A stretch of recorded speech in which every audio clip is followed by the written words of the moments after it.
أنت يا مختار مستندي وإليك اليوم منقلبي يا رسول الله خذ بيدي وتداركني فأنت بي يا رسول الله خذ بيدي وتداركني وأنت بي رسول الله خذ بيدي وتداركني وأنت بي يا رسول الله خذ بيدي وتداركني وأنت بي رسول الله خذ بيدي وتداركني وأنت بي يا رسول الله خذ بيدي وتداركني وأنت بي يا رسول الله خذ بيدي وتداركني وأنت بي أنت يا مختار مستندي وإليك اليوم منقلبي يا رسول الله خذ بيدي وتداركني وأنت بي يا رسول الله يوصي بيدي وتداركني وأنت بي رسول الله خذ بيدي وتداركني فأنت بي إن يكن سليمان بيتكم إن يكن سليمان بيتكم كانت الأعواس في النسب يا رسول الله خذ بيدي وتداركني فأنت بي يا رسول الله يوصي بيدي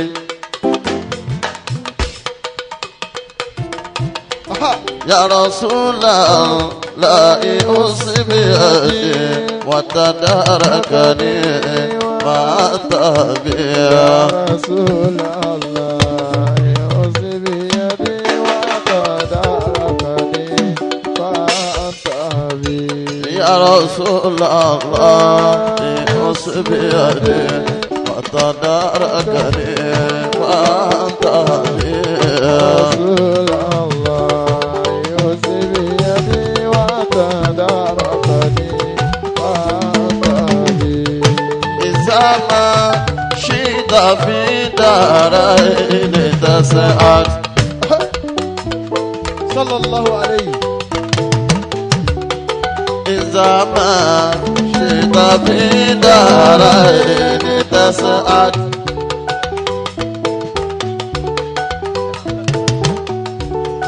أكسري بالصلاة على محمد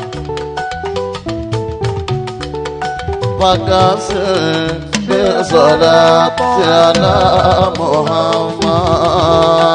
إذا ما شئت في دارين تفعل وقصر به صلاة على محمد وقصر به صلاة على محمد إذا ما شئت في دارين تصعد هاي صلى الله إذا ما شئت في دارين تصعد وكسر بصلاة على محمد وكسر بصلاة على محمد إذا ما شئت في دارين تصعد وكسر بصلاة على محمد وقصر به صلاة زمان شئت في دارين تصعد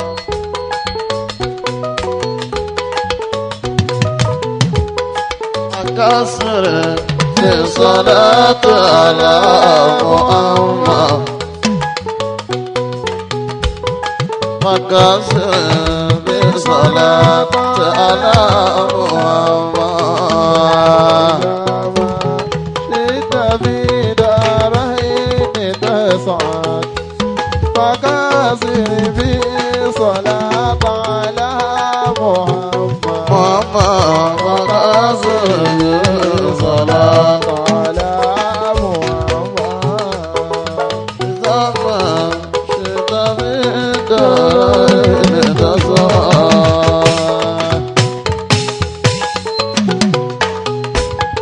أكسر في صلاة على محمد أكسر في صلاة على محمد شئت بدارين تصعد فكاسر به صلاة على محمد اللهم أكسر في صلاة على محمد يا رسول الله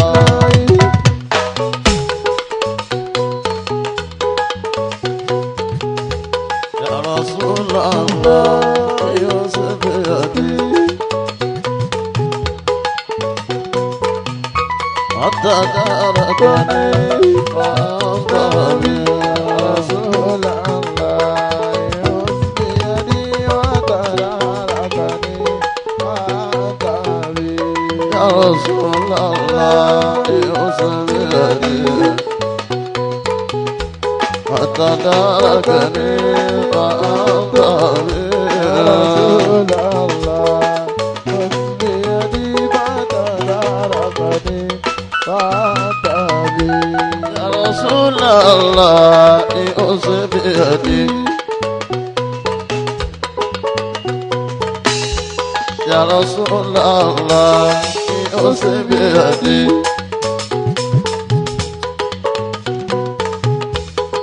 وتداركني ما أنت بي يا رسول الله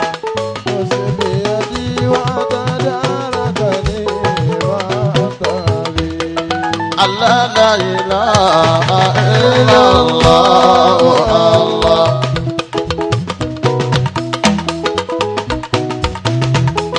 الله لا إله إلا الله الله محمد يا رسول الله يا قوى محمد يا رسول الله يا الله لا إله إلا الله الله محمد يا رسول الله يا الله محمد يا رسول الله يا الله إذا شئت أنت يا عزيزا إلى ذلي تشرف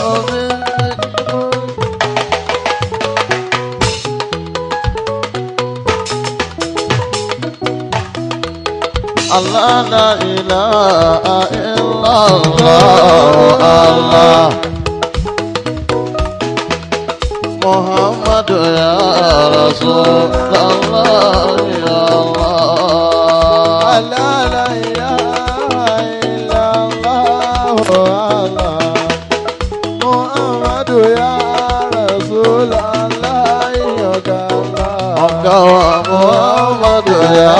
رسول يا رسول الله أصب يدي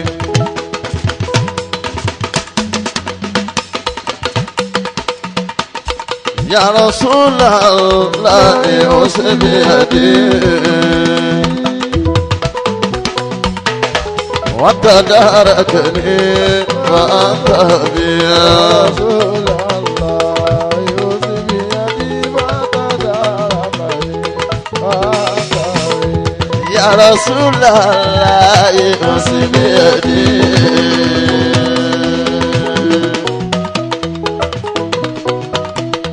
يا رسول الله أوصي بيدي وتداركني وأنت بي رسول الله يوسف يدي فتداركني وأنت بي رسول الله يا سندي رسول الله يا سندي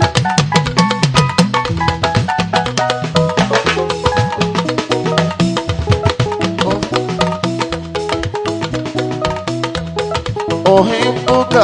يا رسول الله حبا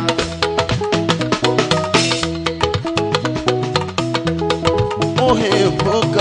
يا رسول الله حبا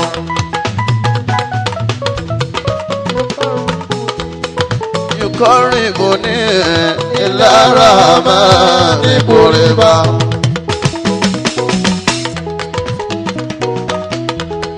يقربني إلى الرحمن قربا أحبك يا رسول الله حبا يقربني إلى الرحمن قربا يقربني إلى الرحمن قربا أني أحبك يا رسول الله حبا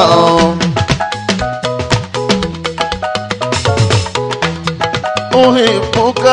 يا رسول الله حبا يقربني إلى الرحمن قربا يقربني إلى الرحمن قربا أحبك يا رسول الله يقربني إلى الرحمن قربا يقربني إلى الرحمن قربا ويكفيني من الأكبار نجاة إذا أشرى فتمامني أبا orí irúgbìn ni mí ẹni tó gbìn mí ní lórí. Irúgbìn ni mí ẹni tó gbìn mí ní lórí. Ilẹ̀ tó wù mí ni Mọ́ríkà sì wà lágbègbè. Òjò tó rọ̀ sí ilẹ̀ tàbí wáyé ṣáà ni wọ́n wá.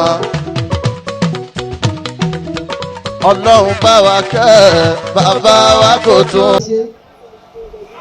ọ̀pọ̀lọpọ̀ ọ̀rọ̀ tá à ń gbọ́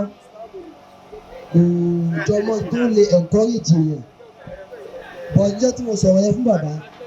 wọ́n tẹ́wọ́ gbà nínú wọn dùn sí ó dà mo rí àfà tó sọ pé ṣé ó dà máa ṣe báyẹn ṣá báwo ló máa ṣe ṣe nígbà táwọn tẹ́ gbogbo ẹ̀ tá tó tẹ́ ìta gbogbo ẹ̀ mọ́lẹ̀ ẹ̀gbọ́n à á ṣe bó bá ti gba ṣíṣe náà ni bàbá wa Mukhtar ẹ̀yin lẹ́ẹ̀ bá wa sọ̀rọ̀ nísìn kí ọlọ́run kó jọ ọjà yìí kó jẹ́ àárín pẹ́sà ẹ̀yìn ọkùnrin lọ́sàn. Àríyìn ẹ wá jòkó torí ọlọ́run alaikum salam. Assalamu alaikum wa rahmatullahi ta'ala wa barakatuhu. Àwa tí a fẹ́ bá a sọ̀rọ̀ á dàbí pé á wò mí kí a fetí sí ìbáyìí láàrin bóyá bíi 10 to 15 minutes tí mo fẹ́ fi sọ̀rọ̀ tí mo fẹ́ sọ̀rọ̀. ẹ dákun gbogbo àwa tí a wà nídìí ọṣẹ yẹn náà ẹ̀yin ìyá mi ẹ̀yin mọ̀mọ́ wa ẹ dákun láàrin ìṣẹ́jú. Ó dàbí pé eléyà tó ń dáhùn ìdí eléyà yìí. Ó dàbí mo get rice báyìí. Hello. Hello. Ẹ jọ ṣé gbogbo wa ní ẹ ń gbọ́ mi mú yín sọ̀rọ̀ yìí. Alhamdulillahi rabbil alamin. والصلاة الله وسلامه على أشرف المرسلين سيدنا محمد بن عبد الله وعلى آله وصحابه وكل من آمن به واستنى بسنته واهتدى بهديه إلى يوم لا إله إلا الله محمد رسول الله صلى الله تعالى عليه وآله وسلم. All praises and adoration are due to Allah, the God that created the world, and He has been in existence before everybody, and He shall continue to be after everyone. Kí n tó láǹfààní àti ìtẹ̀síwájú àbí láti bá a sọ̀rọ̀ kankan, mo kí Law Foundation tí wọ́n ṣe agbátẹrù ìjókòó yìí lónìí, tí Sheikh wa alfa wa àgbà Al-Imam Ibrahim Yusuf Al-Hariri ẹ̀bùn Olúwapọ̀ pẹ̀lú initiative tí wọ́n gbé kalẹ̀ láàrin àwa mùsùlùmí tó já sí wípé àti ká fi àbòsí sí àti ká yọ àbòsí kúrò ń bẹ̀. Lam yasbikihu fi hadha sabiqu. Àti rí ẹnìkan tí ó ti gba wájú ṣerú eléyìí. Ọ̀nà tẹ́lifíkàlùkù fi ń give back to the society ó wà lọ́tọ̀ọ̀tọ̀. But irú eléyìí kí àfa Ọlọ́run wá gbé kalẹ̀ kó ní mo fẹ́ ṣódà rẹ̀. Àfa wa ẹ̀bùn Olúwapọ̀ ní àkọ́kọ́ rú ẹ̀. And for this ó yẹ kí a fún wọn ní àtẹ́wọ́, ẹ bá mi pàtẹ́wọ́ fún wọn. Bí ẹ ṣe kí wọn yẹn Ọlọ́run fúnra rẹ̀ náà máa bá wa kí wọn. Wọ́n gbé ètò yìí kalẹ̀ láyìn ṣe pé wọ́n ní ẹ̀yin tẹ́ bá wá o, ẹ mú iye báyìí wá láti wá kọ́. Àmọye tí àwọn èèyàn ń sọ torí pé wọ́n fẹ́ kọ́ makeup. Àmọye tí àwọn èèyàn ń san torí pé wọ́n fẹ́ kọ́ catering. Computer engineer ló wà ń bẹ̀ yẹn. Èyí túmọ̀ sí wípé yìí tó wá jọ wá lójú ni pé tẹ́nìkan máa fẹ́ ṣọ́dà àrùn kan báyìí a máa wò pé bóyá probably ẹni yẹn ní kẹ̀kẹ́ tó fẹ́ gbà lọ́dọ̀ society padà. Al-Hariri is giving back to the society in tí wọ́n ẹ̀ tí rí gbà nínú society. And we have a lot of people over there tó já sí wípé Olúwa ní kí Olúwa bò wọ́n láṣìírí ju àfa wa lọ. Ọlá wà lọ́dọ̀ wọn jà fáwa lọ, but probably ẹlòmíì làákàyè rẹ̀ ò lọ́bẹ̀ ni bóyá irú bí àfa wa Al-Hariri ṣe ṣe yìí ló máa tàwọn náà jí pé ó yẹ kémi náà lè máa ṣerú nǹkan báyìí. Ẹlòmíì dẹ̀ wà làákàyè rẹ̀ lọ́bẹ̀ àmọ́ ahun ni kò dẹ̀ rẹ́dì láti ná,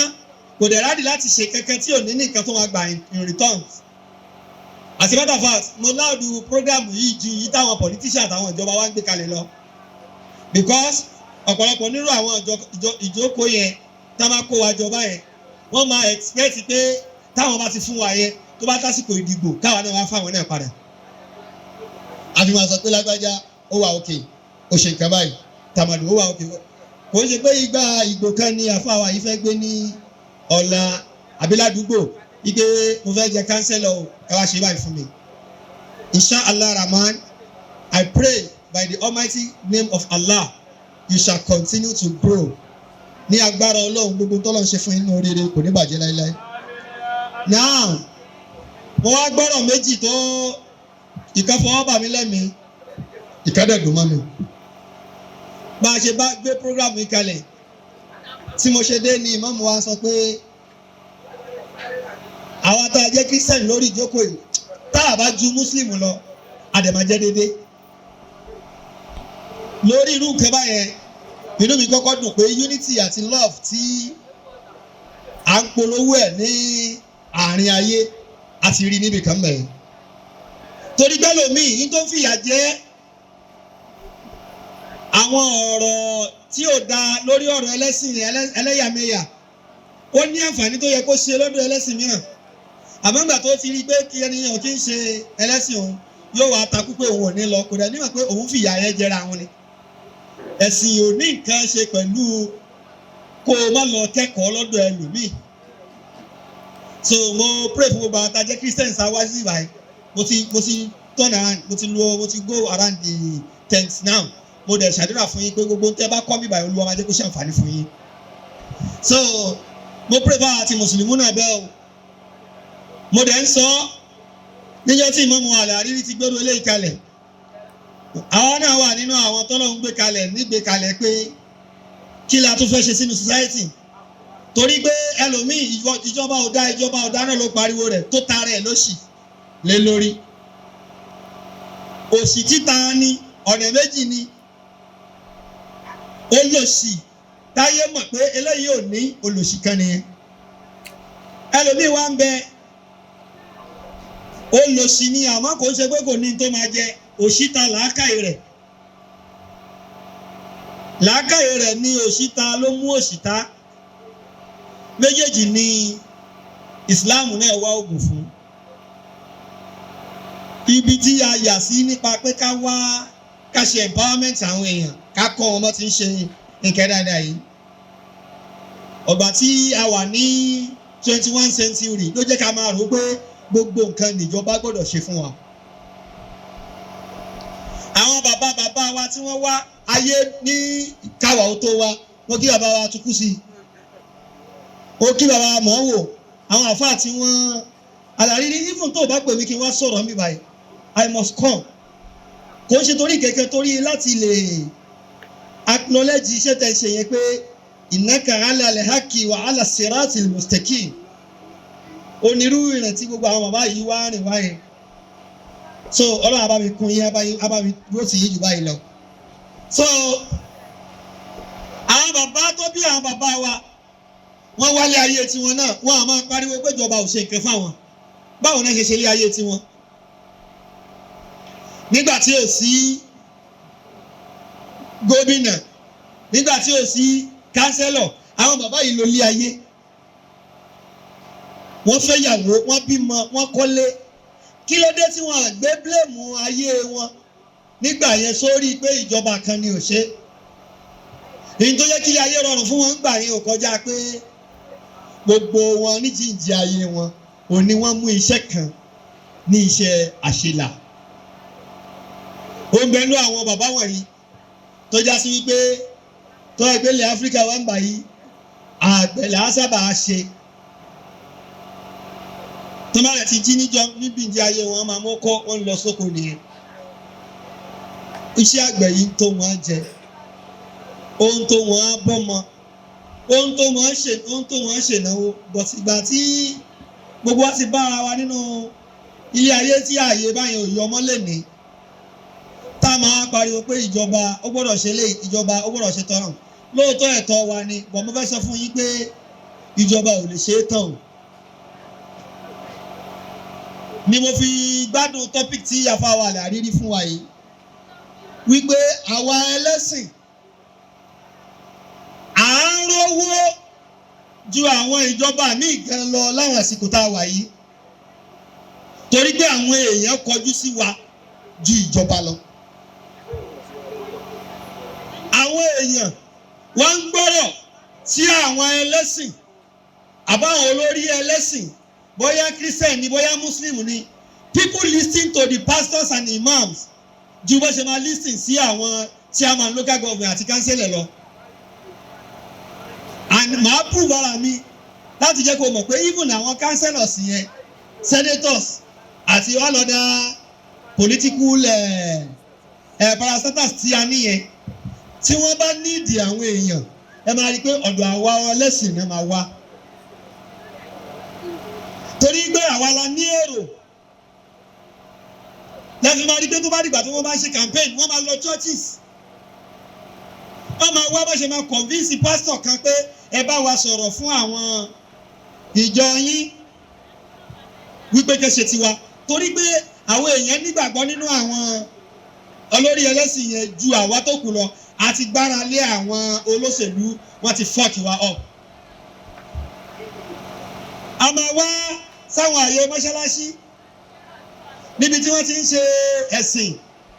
wọ́n á ní ìmáàmù ẹ bá wọn jàmáà sọ̀rọ̀ kí wọ́n dìgbò fún wa. So as a result of this àájà sí pé àwọn èèyàn ń gbọ́rọ̀ sí àwọn pastors àtàwọn ìmáàmù lẹ́nu ju àwọn ìjọba gan lọ. Tó bá wá rí báyìí kí wọ́n ní ojúṣe àwa olórí ẹlẹ́sìn náà nínú ètò ìṣèjọba àti pé kí ni ojúṣe wa lórí àwọn aráàlú tí wọ́n ń bá wa. Ẹ má jẹ́ ká sọ àwọn èèyàn di avenue ká máa gbà lọ́wọ́ wọn lásán. Ẹ lọ wo gbogbo àwọn ànábì Ọlọ́run lápapọ̀ gbogbo wọn ni wọ́n níṣẹ́. Èyí tí ó dẹ̀ níṣẹ́ nu wọ́n ń kọ́ àwọn èèyàn bí wọ́n ti ṣiṣẹ́. Báwo ló ṣe máa wá di lórí àsìkò tòní tó já sí pé ilẹ̀kùn àwa ẹlẹ́sìn ẹ máa mú wá náà ní gbogbo ìgbà a kì í sọ ẹ̀yin náà ẹ gbà. Èmi ò tí ì rí o bóyá wà ń bò mí o àfáànú ẹ̀sìn tó ṣe irú prógrámù yìí rí àfáà wa Sheikh Al-Hariri àwọn ni wọ́n jẹ́ nọ́mbà 1 tẹ́mi kọ́kọ́ nínú ẹlẹ́yìn. Mo wá débí báyìí orí mi tó lè já sí pé bàbá yẹn ló ń ṣe yìí gbogbo ayé lórí o wọ́n ń kọjá ń bẹ̀ lórí Facebook wọn sọ̀rọ̀ ń pa ẹ o tó wáyé bàbá yẹn dáràn kan ni ariwo rẹ̀ ó ti jù báyìí lọ. Ìjẹ́ bẹ̀rẹ̀ ní ẹnu àná tẹ́lẹ̀fẹ́ fọ̀sẹ̀ kẹsẹ̀ yìí ẹnu prógámù tàná yẹn nìkan tó bá yẹ pé ọ̀rọ̀ ènìyàn fi dá gbogbo orí social media ló ti máa laná o. Yàrá kan bẹ olúwa náà ń pè ẹ mọ́ ni ó jí ọmọ ẹran gbé ẹ bá mi pariwo Ọlọ́run. Bọ̀dọ̀ ní tó bá ń ṣe irú nǹkan báyìí ó yẹ ká máa bèrè lọ́wọ́ pé ṣé o ṣí àyè léyìí ìjẹ́ o tiẹ̀ dúró pẹ̀lú wọn ṣó tiẹ̀ ní solidarity support pẹ̀lú wọn wípé Imam Al-Hariri mo wà pẹ̀lú yín pẹ̀lú nǹkan tẹ̀ ń ṣe yìí. Tá a bá dúró lórí pa fẹ́ máa gbà lọ́wọ́ àwọn èèyàn tó bá dijọ́ gbéǹde Olúwa máa dá àwọn pásọ̀ àtàwọn ìmáàmù náà dúró wípé ìwọ ń jẹun àwọn ọmọ ìyàwó ẹ̀ ń jẹun àtọ ọmọ nínú ilé àwọn ìjọ tí wọ́n ń mú tí wọ́n rí tó yá sí pé díẹ̀díẹ̀ náà ni wọ́n rí ó dẹ̀ tó ń fokùn fáwọn Ọlọ́run pé kí wọ́n máa wá dá fún wọn kí ni tí wọ́n náà dá sínú ayé tiwọn. Ló fi já sí pé àwọn ọ̀pọ̀lọpọ̀ àwọn pásọ̀ kan náà ti ń pariwo ẹ̀ nísìnyí wípé ẹ má gba táìtì lọ́rọ̀ àwọn tálákà mọ́ wọn à ní. Tó bá já sí wípé bí ìmáàmù ṣe gbé ládùúgbò yìí ó tún di ọ̀sẹ̀ bíi méjì àtúrí àfáà míì náà pásọ̀ míì náà tún ṣe tó bá tiẹ̀ já sí pé ẹ̀kan láàrin ọdún mẹ́rin yẹn làwọn ìjọba yẹn náà ń ṣe kán tó gbé tiwọn dé àwa gan máa ti wà ókè láàrin ara wa. Mo wá fẹ́ sọ fún ẹ wípé n tó ń ṣe mí wáyé tó o bá kà á kú gbogbo àwọn tí wọ́n padà ń lọ ń ṣiṣẹ́ ìjọba tí wọ́n ń ṣiṣẹ́ oṣù gbogbo wọn náà padà ń wá nǹkan míì tó fẹ́ máa ṣe gẹ́gẹ́ bí nǹkan ṣe ọwọ́ o torí wípé sálárì ẹ̀ náà ṣẹlẹ̀ bí wọ́n léèrè kódà yìí tó ń yàn ní 500,000 nù wọn ìjọ tó bá ti gba owó yẹn báyìí ni gbèsè ti wọlé. Nínú àwọn tí wọ́n jẹ́ renowned pastors nínú Nàìjíríà wà yìí òní pastor Adébóyè àti pastor Oyèdépò.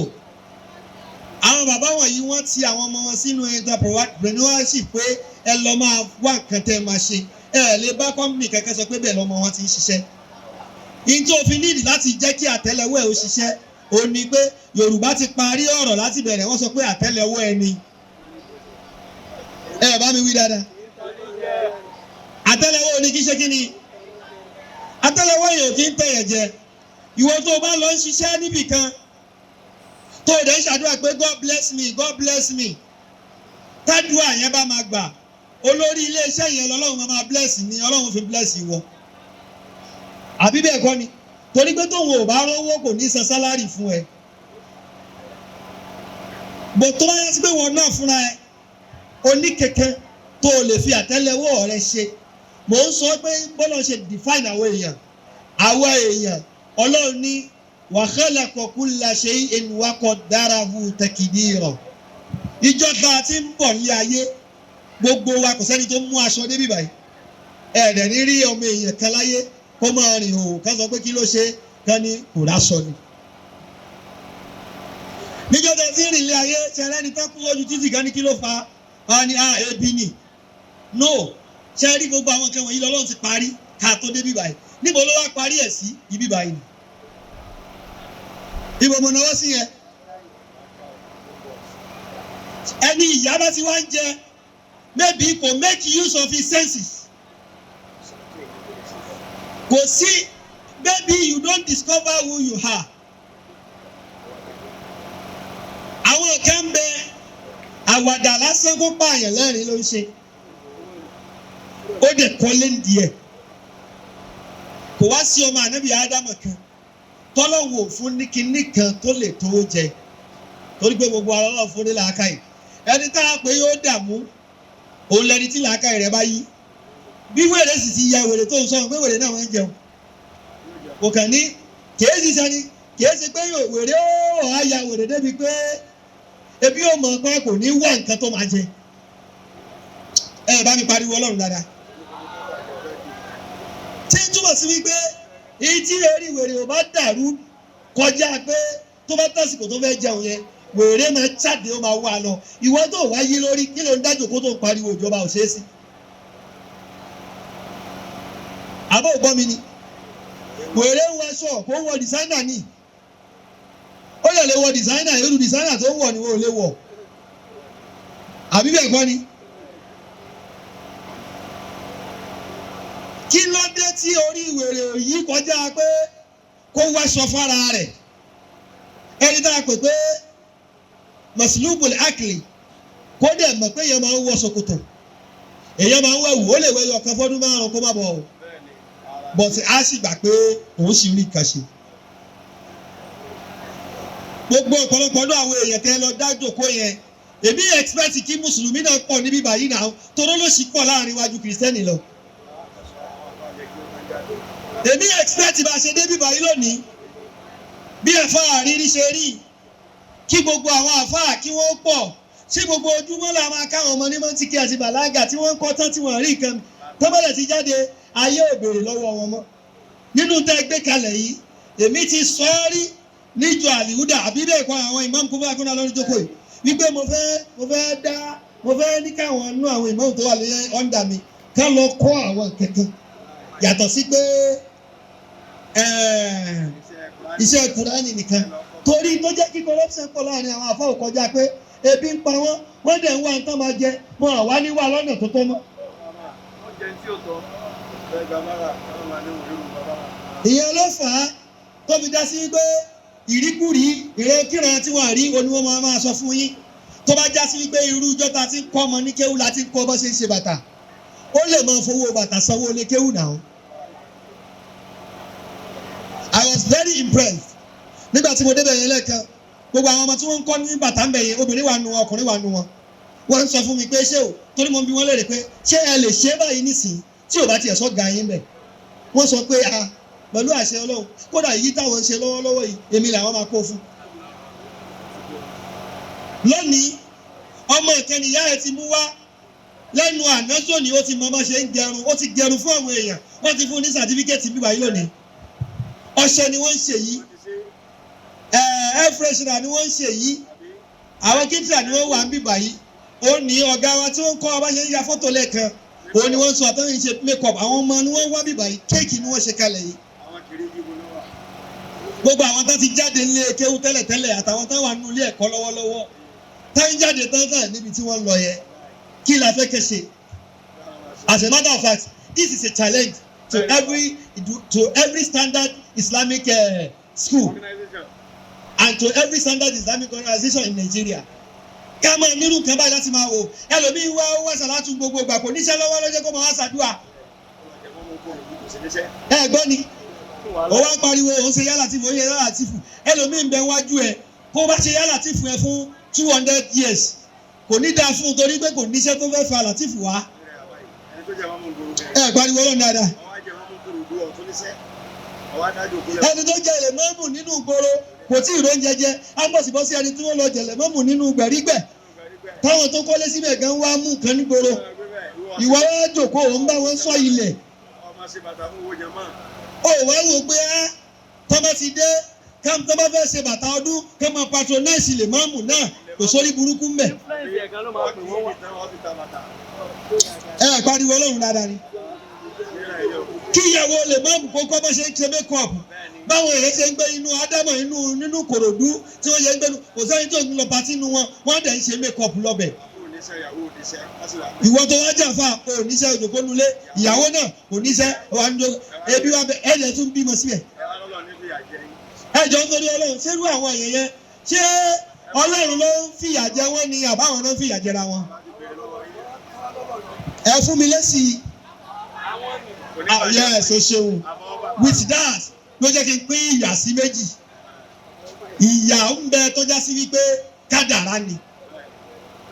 Ní agbára Ọlọ́run gbogbo ẹni tó ń jẹ́ ìyà kádàrá nù wa, Olúwa bá mi yí padà nínú ayé ẹ̀.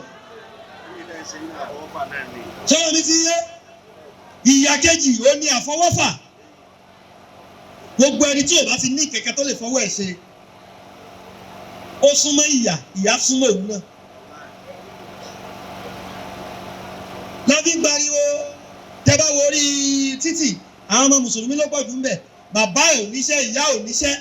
tóun náà bá rẹ̀ ti tó táìmù tó yẹ kó jáde wọ́n máa ti síta pé lọ wá tí wàá jẹ wá ni. mo sọ fún yín nísìnyí tó bá ṣe di kàráǹgídá lọ́la gbogbo ẹni tẹ́ wá mí báyìí tẹ́ bá rẹ́ni tó fẹ́ ẹ̀pù yín ìbéèrè tó máa kọ́kọ́ béèrè lọ́wọ́ ẹ̀ ni pé what can you do? àbí bẹ́ẹ̀ kọ́ ni àdúrà ẹlòmíì ti gbà àmọ́ àìkò níṣẹ́ lọ́wọ́ àìkò ní kókó kò ní kúrí kẹ̀kẹ́ gbogbo àwọn ọmọ tí mo wojú wọn bẹ̀rẹ̀ gbogbo àwọn ẹni wọ́n lọ skul náà. ó mọ̀ pé ìjọ tí ìyá bá bẹ̀rẹ̀ sí ní jẹ àwọn oníwèé àwọn oníṣẹ́ ọwọ́ níyà ò ní jẹ́ ńjọ́ náà. àwọn àgbàlagbà náà wá kọ́ kínní nísìnyí ó di dandan kí tó lọ kó àwọn ọmọ tí wọn náà nílé. ìyá lè kọ́ ẹ̀kọ́ nírú bíbáyìí kó pàdé ọlọ́lá àtàwọn pé kí ló lè ṣe mo mọ nǹkan báyìí láti ṣe ó yá jẹ́ ń dá lókòwò rẹ̀. ẹni tí ò bá ní tó ní kẹ̀kẹ́ ní ọ̀sẹ̀ tó bá pàdé ẹni tó fẹ́ dá lókòwò á padà jẹ́ gbà ẹ̀rùn ni. ni mo fi pé gbogbo àwọn olórí alásàlátù gbogbo àwọn lèmọ́mù gbogbo àwọn mọ́ọ̀sì tá a ní nínú ẹ̀sìn ànábì ṣètò báwọn yẹn ṣe máa rí jẹ o. nígbà tá ànábì dé Mádínà ẹ̀rù mọ́ ànábì ni àwọn tí wọ́n níṣẹ́ lọ́wọ́ ànábì wá àtàṣì wọn pẹ̀lú àwọn ará Mádínà tó dáa fún wọ́n ń gbà wọ́n ṣiṣẹ́ wọ́n ń gbà wọ́n sílé wọ́n ń wọ́n lọ́mọ́ ṣe máa jẹun fún ẹ torí pé tó bá ń tẹ́wọ́ nínú mọ́sìkì pásọ Adébóyè ni wọ́n sọ ọ̀rọ̀ yẹn bàbá yẹn sọ pé when you come to church you keep saying God bless me God bless me you raise your hand to God and you keep saying God bless me and God look into your hand you have nothing there what do you expect God to bless? Am I making sense? ó lè tẹ́wọ́ lásán báyìí as a matter of fact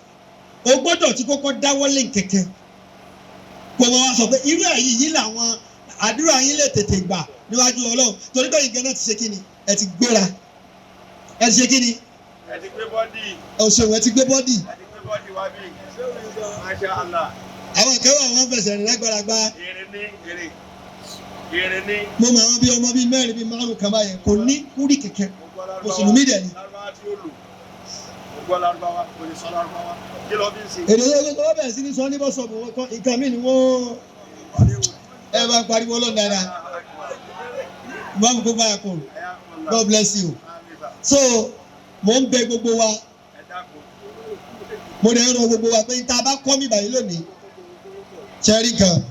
ọmọ tó gẹrun fún lọ́fẹ̀ẹ́ lónìí ló ń bọ̀ ló dẹ́ dáadáa o ẹ gbọ́dọ̀ tóbi dáadáa.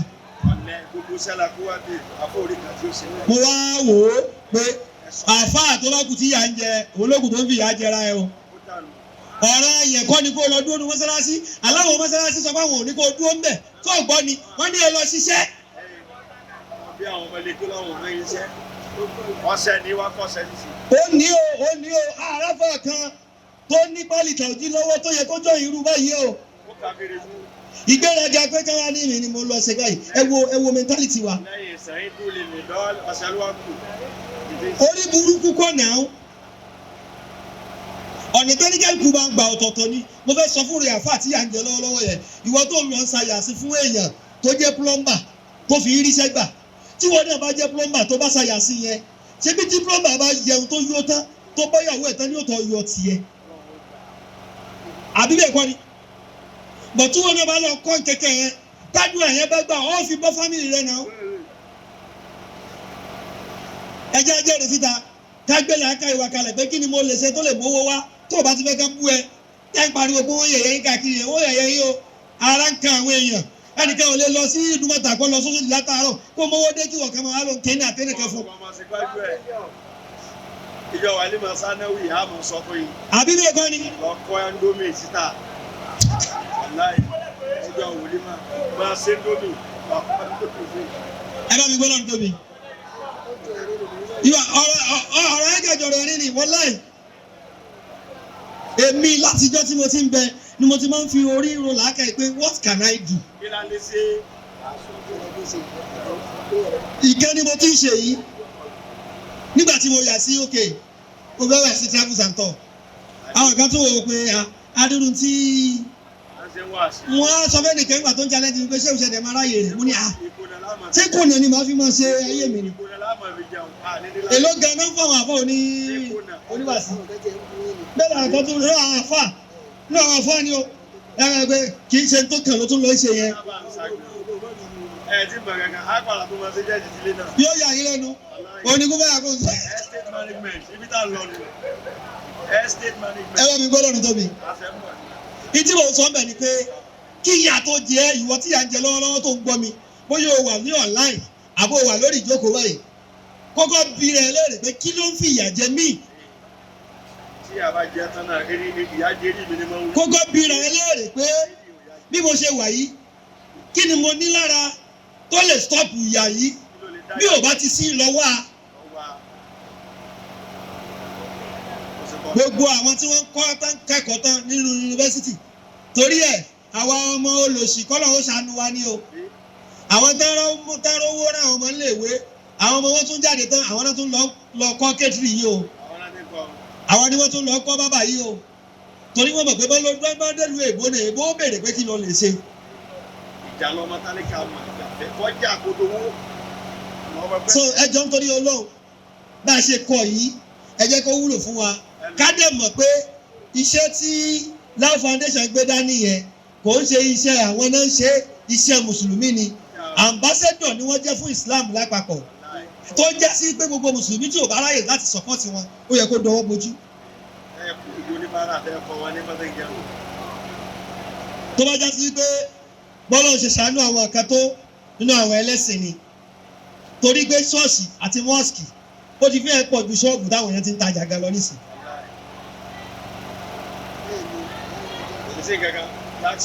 ẹ wá ẹ̀ẹ́dẹ̀ yan táìsì níbo ló fẹ́ yọ sí. ẹ̀yin mọ́ṣáláṣí náà I challenge you on this. We have 2 million in our account fún àkáǹtì mọ́ṣáláṣí kí ló ń ṣe ń bẹ̀. àwọn olùsísìn kírun lẹ́yìn mọ́mù ìyá ń jẹ mọ́mù náà. ìyá ń jẹ mọ́mù ó jẹ́ àwọn tó ń kírun bẹ̀ ẹ̀yin wá ń sọ pé ẹ ní 2 million lákàǹtì mọ́ṣáláṣí. ẹ wá lè fẹ́ kọ́ mọ́ṣáláṣí ẹ̀ sì kọ́ lè mọ́mù kẹ́ tó kọ́ mọ́ṣáláṣí.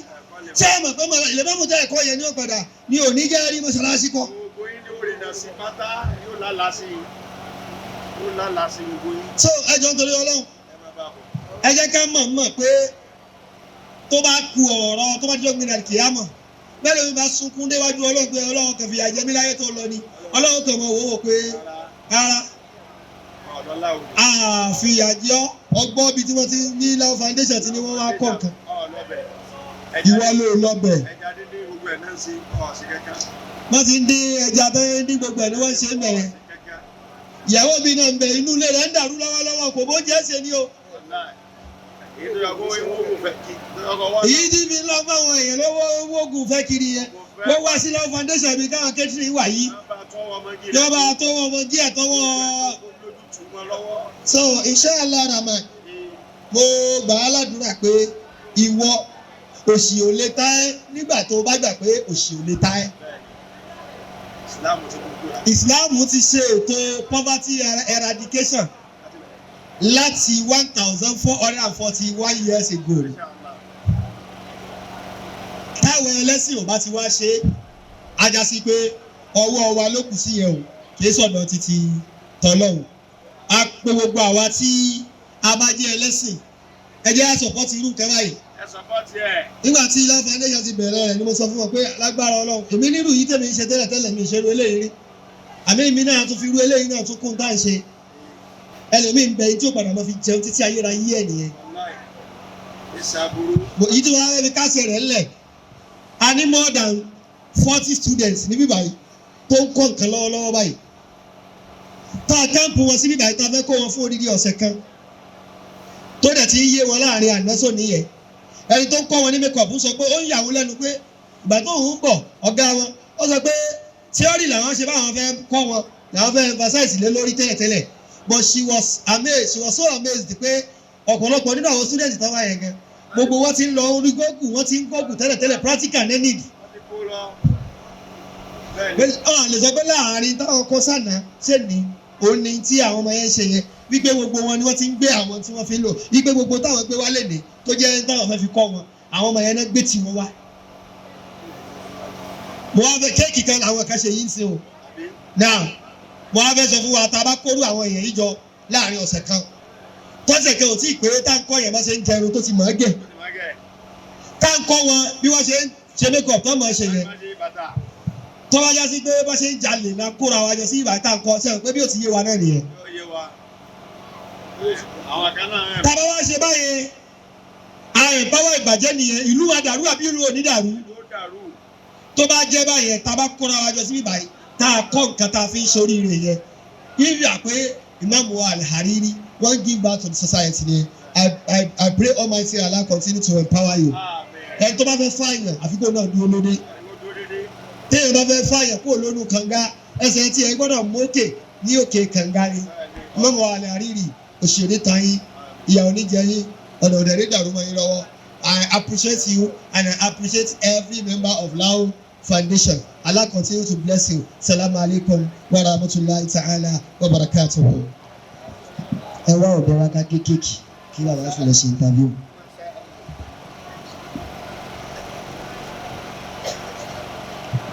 gbogbo àwa tí a bá fẹ́ bá bàbá ya fọ́tò tí a bá ti kéékèèkì tán bàbá mọ́rò wọ́n láwọn fẹ́ bá bàbá sọ̀rọ̀ wọ́n lọ́rọ̀ táwọn fẹ́ bá yín sọ.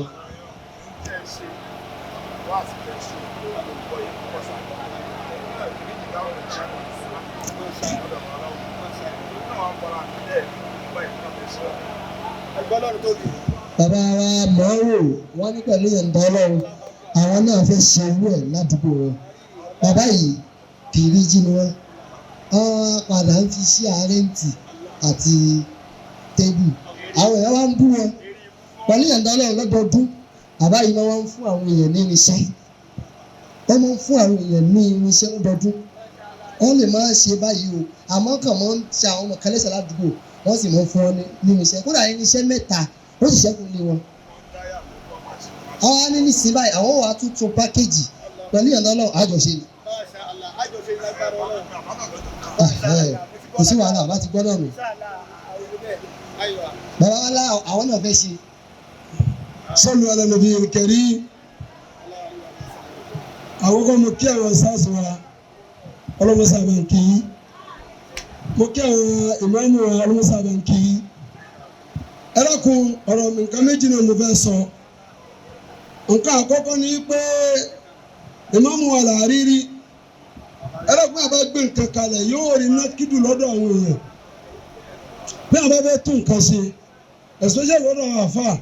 ẹ má wojú ogun tá a bá rí ẹlẹ́ẹ̀kejì ni pé ẹ dákun ìgbìyànjú ni àwọn sars wa gbìyànjú yìí ó dàgẹ́ bí kéèyàn fàyàn débi kan ni kéèyàn má ti fàyàn débi tí ń lọ gangan àwọn èèyàn tó wọ́n kọ́ṣẹ́ ẹlòmíì ò nídìí gbà mo nídìí ṣọ́ọ̀bù mo nídìí irinṣẹ́ so àwọn tí wọ́n sì lówó rẹ̀ ń bẹ náà mùsùlùmí tí wọ́n nípa ọ̀dà ìṣẹ̀lẹ̀ kọ́tà yìí ó yẹ bó ni Yorùbá ní pé wọ́n ní kí wọ́n kẹ́yìn wọn ràn yàn lọ́wọ́ kó ràn yàn lọ́wọ́ délẹ̀ torí náà gbogbo àwọn mùsùlùmí àtàwọn ẹlòmíì à ń gbọ́ ẹ dákun àwọn tó ń kọ́ṣẹ́ àtó nǹkan báyìí lábẹ́ fi ràn ọ́ lọ́wọ́ délẹ̀ ọlọ́mùsà pẹ̀lú. àmì nà ọ̀la àgé kéèkì nísìn lórí ọ̀rọ̀ tí bàbá wa sọ kọ́lọ̀ kó bless wa tá a bá dúró lórí ẹ̀ àníṣe nkankan à á gbé láti ibì kan náà ni bá a ti gbé yìí ó dáa lójú pé à á padà gbé lórí ọ̀rọ̀ náà lọ́dún tó ń bọ̀ à á pín irinṣẹ́ níjọ́ sátidé mo ti sọ ń bì báyìí màá tún wá tún sọ wípé gbogbo ọmọ tó wá fẹ́ gba fọ́ọ̀mù jambu kó wá níjọ́ sátidé níjọ́ mọ́lídì à á fún àwọn èèyàn ní fọ́ọ̀mù jambu ìyẹn ní ká máa fún àwọn èèyàn ní sátidé náà.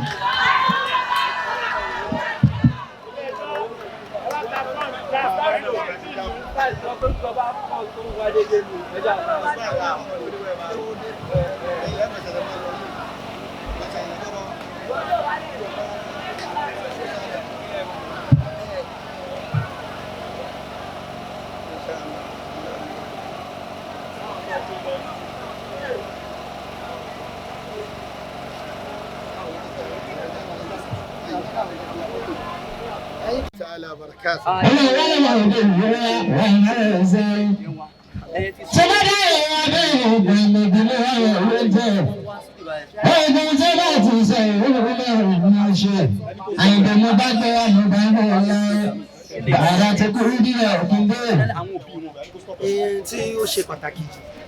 fún àwọn òbí tí wọ́n bí àwọn ọmọ tí wọ́n wá kọ́ nǹkan nígbà yìí àkọ́kọ́ náà kò ń ṣe àwọn ọmọ nìkan lọ́wọ́ ìmọ̀ àwọn àgbàlagbà náà níbẹ̀ tí wọ́n bá ti kọ́ tán báyìí ní tó ṣe pàtàkì fún àwọn àtàbí wọn ni pé ká empower àwọn lórí tí wọ́n bá ti mọ̀ yẹn so ẹ̀kọ́ yẹn kò ní jẹ́ wasted knowledge kí wọ́n implement ẹ̀ nínú ilé ayé wọn kí wọ́n lọ bẹ̀rẹ̀ láti máa ṣe kankan ní orí ẹ̀ because ó ń yé wọn àwọn tí wọ́n dẹ̀ kọ́ wọn ni wọ́n ń fún wọn aṣọ pé ó ń tètè ń yé wọn ju báwọn gan ṣe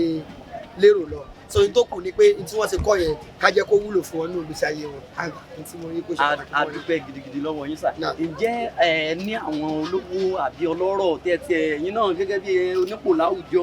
tẹ́yìn náà lè tiẹ̀ ẹ wá support Lao Foundation. tó ṣẹlẹ̀ ń bẹ̀ ni pé Lao Foundation ti ti wá ní bá a ṣe gbọ́ yín sí bá a ti tún máa sọ káàkiri náà ní gbogbo àwọn tí wọ́n jẹ́ àwọn èèyàn wa táwa náà mọ̀ níwájú àti lẹ́yìn òun náà là ń pariwo yìí wípé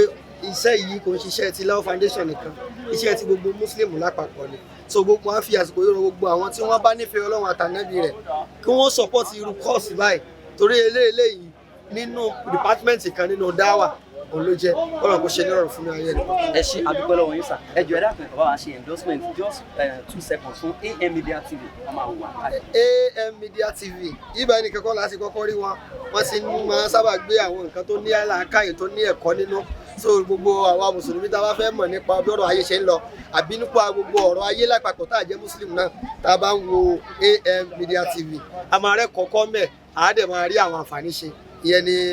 tí mo ní àmọ̀ràn fún gbogbo alápapọ̀ Olúwa jẹ́ kí a ṣe orí. a lérò wípé tí Lao Foundation tó bá tún pè yín gbà mí ẹ tún jẹun. ní agbára Ọlọ́run tí Lao Foundation bá ń pè wá ní gbogbo ìgbà tálọ̀ máa ní ká sì máa wà á máa jẹ́ wọn nítorí a gbà pé nínú dìpátímẹ́ǹtì kan nínú iṣẹ́ wa òní Lao Foundation dì mú ẹ̀. God bless you. Masha Allah. Masha Allah. lẹ́yìn yẹn bá Masha Allah. Mbaki wa yìí náà. ẹ ti sùn nínú àwọn ilé ẹgbẹ́ sùn ohun tẹ̀. Masha Allah.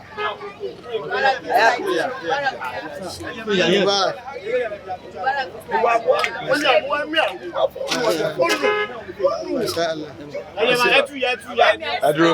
Ẹ̀mí ọ̀dẹ̀ kò mú fóònù wa. Gbà.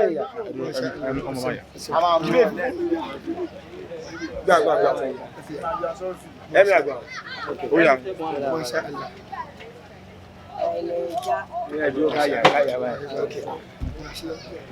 Imam.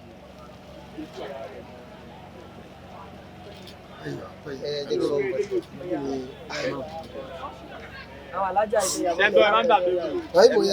Sókò wa báyìí, sókò wa. Pẹ̀lú ògo Ọlọ́run. Wọ́n kó ògo wa. Èmi wà mẹ́ báyìí. Ẹ̀mí à.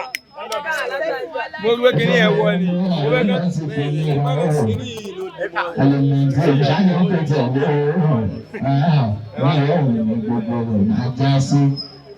Òfin ọ̀rọ̀ mẹ́ta lọ́gbà tí kò ní àhà.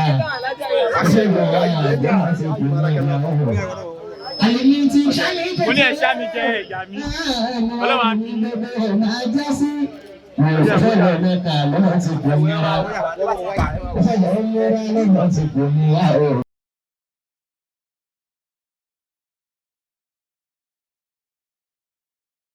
Stay tuned for more interesting programs on My Naija TV.